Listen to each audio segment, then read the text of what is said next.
बिस्मिल्लाहिर्रहमानिर्रहीम, अस्सलाम वालेकुम।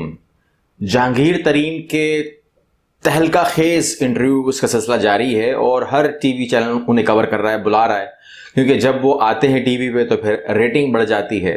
लेकिन सवाल ये पैदा होता है कि जहांगीर तरीन जो है वो इमरान खान के करीब तरीन भी थे और मजबूत तरीन भी थे।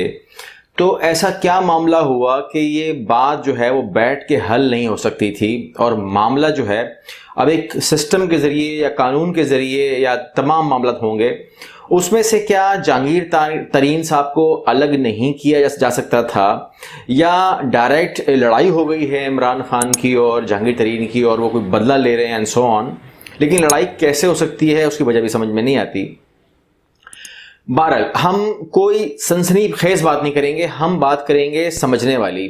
और आपने कमेंट बॉक्स में वो बात ज़रूर डालनी है कि अगर कोई मैं मिस कर रहा हूं या जो आप इसके ऊपर कमेंट अपने देना चाहें। जहांगीर तरीन साहब कहते हैं कि जो बातें भी मीडिया पे आप लोग मुझसे सवाल कर रहे हैं या जो रिपोर्ट भी बनी है वो सब झूठ है। तो फिर सच क्या है?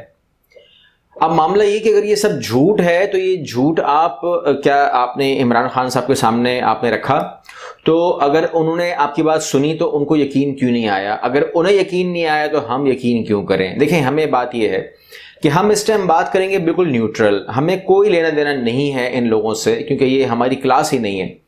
लेकिन मामला ये है कि फिर भी हमें समझना तो है जहांगीर तरीन की खासियत क्या है या उनके अंदर कोई खास बात ऐसी है जिस पर हम अभी जिक्र कर रहे हैं। नाम तो और भी हैं, 5 ग्रुप और भी हैं, लेकिन जहांगीर तरीन का जिक्र क्यों कर रहे हैं हम लोग? वजह उसकी ये है कि वो कहते हैं कि जो पॉइंट आप उठा रहे हैं, जो बातें आप कर रहे हैं, इस पॉइंट की वजह ये नहीं है कि शुगर, ये वजह नहीं है सब्सिडी, ये वजह, इसकी वजह कुछ और है। जब उनसे पूछा कि वजह क्या है तो वो कहते हैं कि मामला ये है कि 2013 में पीटीआई बुरे तरीके से इलेक्शन हार गई थी।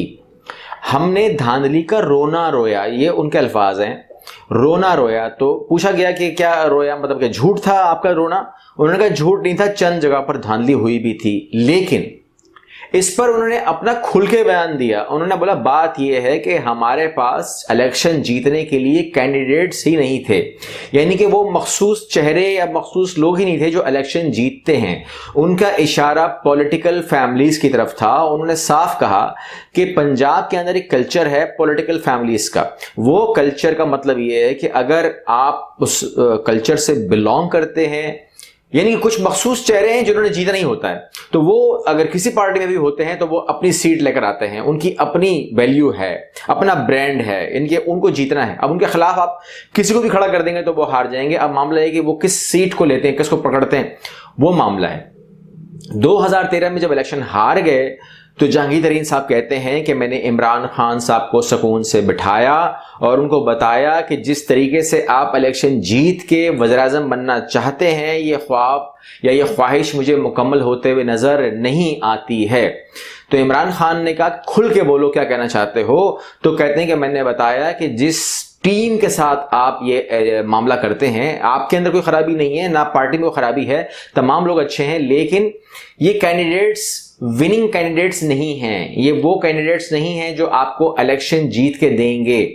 अच्छे होना और चीज है, आपका साथ देंगे और चीज है, इलेक्शन जीत के देंगे तो वो मामला नहीं आएगा। अब इमरान खान साहब ने जाहिर सी बात है कि इन बातों के ऊपर मशवरा तो करना ही था कि किन को हम ला सकते हैं अपनी पार्टी में, अलाउ तो वही करेंगे ना, सीट तो वही देंगे। तो इस पर मामला ये हुआ कि जहांगीर तरीन साहब ने कहा कि आप बात कर लें। जब उन्होंने अपनी बात की अपनी टीम से तो अक्सरियत ने मुखालफत की, नंबर 1। अब नंबर 2, इमरान खान साहब जरा खुले आदमी है, उन्होंने साफ कहा कि जहांगीर तरीन ये बोल रहा है। अब जब जहांगीर तरीन ये बोल रहा है तो जाहिर सी बात है जहांगीर तरीन का ये ख्याल है कि यही वजह बनी है नफरत की, जो पार्टी मुझसे नफरत करने लग गई। और जाहिर सी बात है कि वो समझ गए कि भाई अब जब बाहर से कैंडिडेट आएगा, यानी कि हमने जो है 20 साल 22 साल मेहनत की, अब इस पकी पकाई खीर के ऊपर जो पक गई है देग, उसके ऊपर बाहर से कैंडिडेट आएंगे और बैठ जाएंगे। जब वो बैठेंगे तो वो जाहिर बात है जब वो सीट जीत के देंगे तो वो वजारत भी लेंगे, वो तमाम चीजें भी करेंगे। तो हम किधर गए?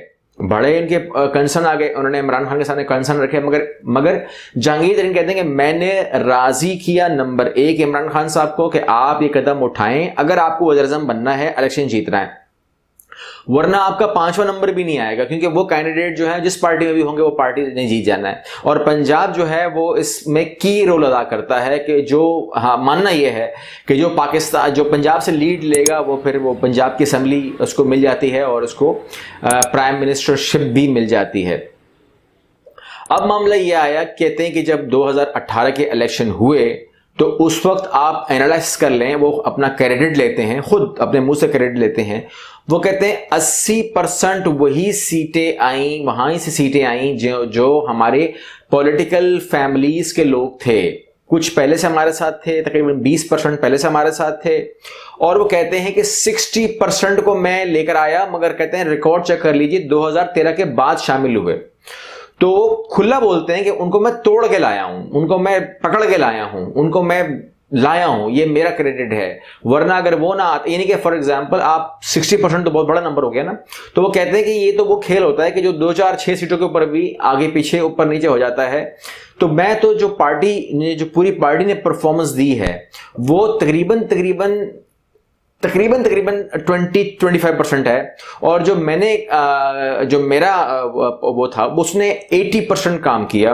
और 60% जो कैंडिडेट है वो मेरे, आप उनसे इंटरव्यू कर लें या मुझसे पूछ लें या रिपोर्ट चेक कर लें या इमरान खान से पूछ लें कि वो मैं लेकर आया। अब मामला ये है कि अगर एक आदमी का इतना बड़ा मतलब अगर हम इसको न्यूट्रल बात करें तो एहसान है उसका इस पार्टी के ऊपर कि वो ये पार्टी जो है अगर आज रूल कर रही है, इसकी जहन की अकल से, या अगर कभी बाद में भी कोई तकलीफ आई है तो इस बंदे ने जो है ना दौड़ लगाई है और उन पार्टियों के साथ बैठ के बात की है और उन मामले को संभाला है। ये तमाम बातें तो खैर हमारे सामने भी हैं। टीवी में अगर कोई चेहरा आता था तो वो जहांगीर तरीन साहब को ही आता था कि वो बात करते थे और वो कहते थे कि राजी हो गया तो जहांगीर तरीन का जहाज चल गया, जहांगीर तरीन का फिर वार चल गया, जहांगीर, मतलब ये तो हम सुनते थे, इसमें तो हमें कोई शक नहीं है। मगर एक अजीब सा उनके मुंह से बात निकल आई, वो कहते हैं कि जी मैंने तो 2 महीने पहले से ही पार्टी जो है वो, मतलब मैं किनारा कश हो गया था। तो मामला ये है कि रिपोर्ट आए तो कोई हफ्ता भी नहीं हुआ, आप 2 महीने पहले से क्यों चुप करके बैठ गए थे या नाराज हो गए थे या साइड पे हो गए थे?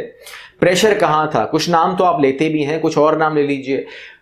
मामला ये नहीं है, मामला ये है कि हम समझते ये हैं कि पीटीआई में इमरान खान से ज़्यादा मजबूत आदमी कोई नहीं है और उनसे ज़्यादा करीब आदमी अब कोई नहीं था। तमाम पार्टी को छोड़ दीजिए, आप वही पॉलिसी अपना सकते थे या आपने अपनाई हुई थी जो शेख रशीद की है। वो कहता पार्टी को मैं नहीं जानता, मैं जानता हूँ इमरान खान को। तो आप भी यही शायद कहते होंगे कि पार्टी को मैं नहीं मानता, मैं मानता हूं इमरान खान को। तो उसके बाद ऐसा क्या पेश आया कि आपको अब जो है वो 25 अप्रैल का इंतजार किया जा रहा है, आपकी फोरेंसिक होगी, आपको रगड़े लगेंगे, आप भी उस कठेरे में खड़े हुए हैं जहां पर और लोग भी खड़े हैं।